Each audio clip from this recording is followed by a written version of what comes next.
Once again today we're going to establish a fundamental mathematical operation sort of things, and it's called transforming formulas, which means basically changing them around.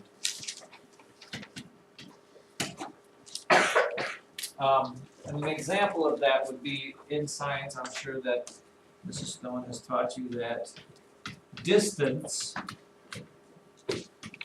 equals rate times time. That's some science thing.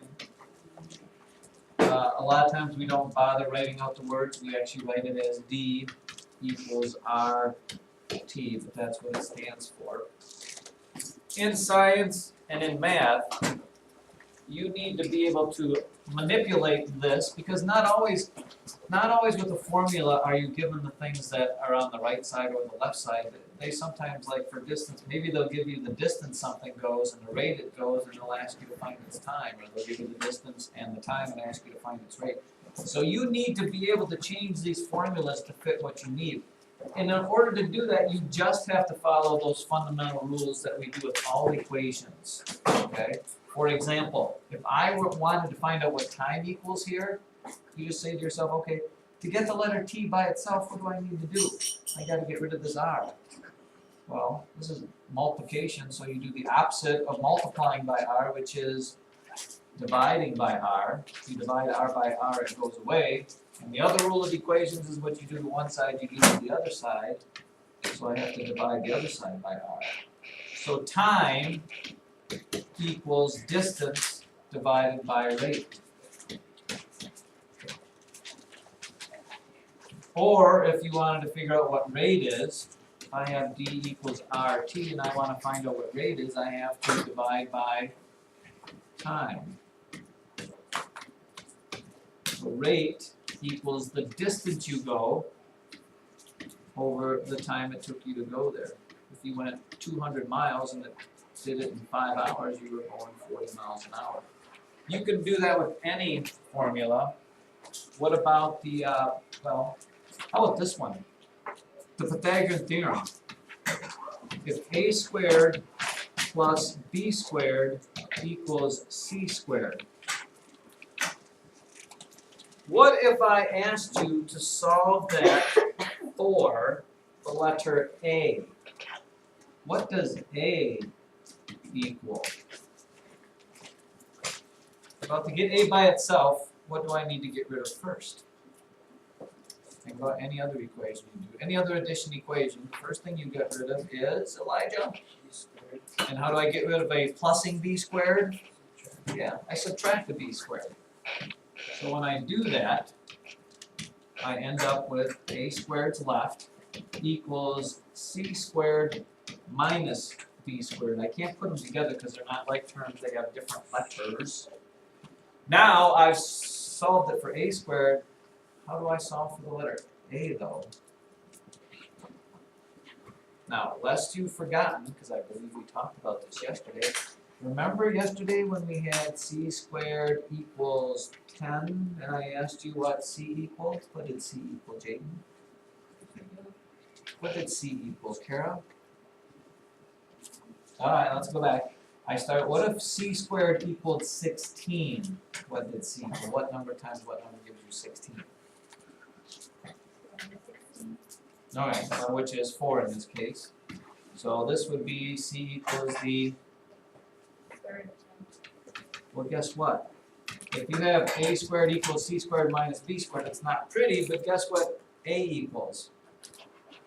Grace, say it loud and proud. Of, no, this whole thing over here.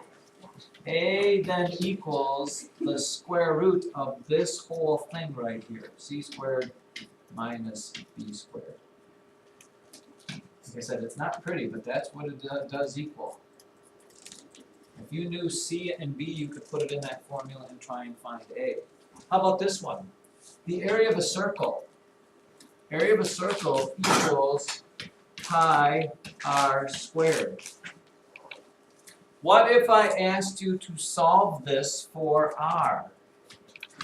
Solve for the letter r.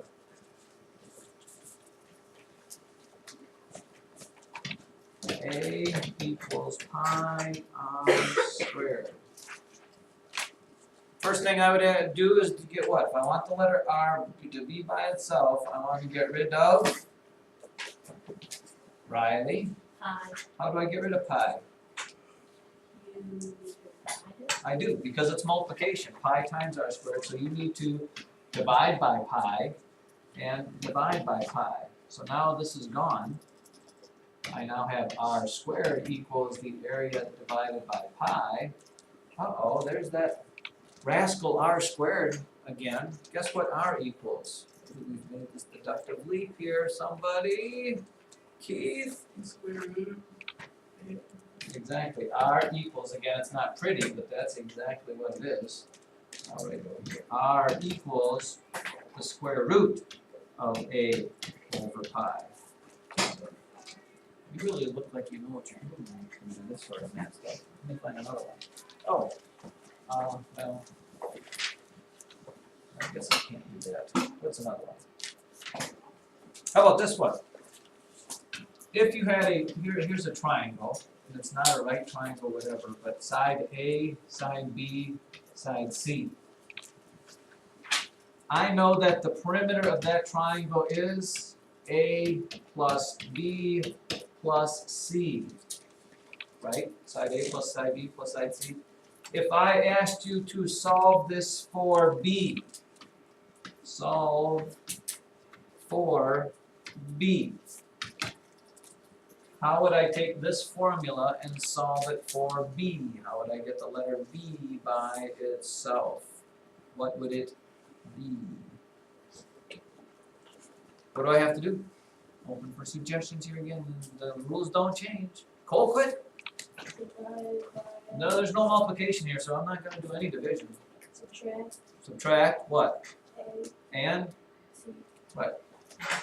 One at a time, it doesn't matter. Subtract A.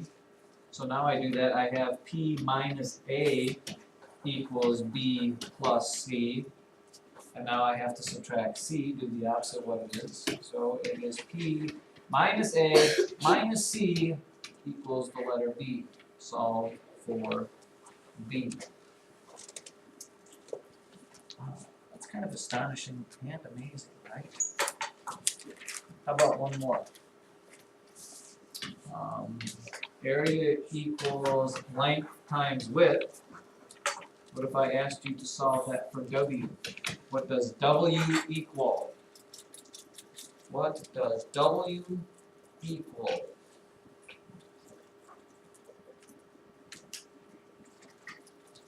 The width equals Danny Baumgartner. What does W equal?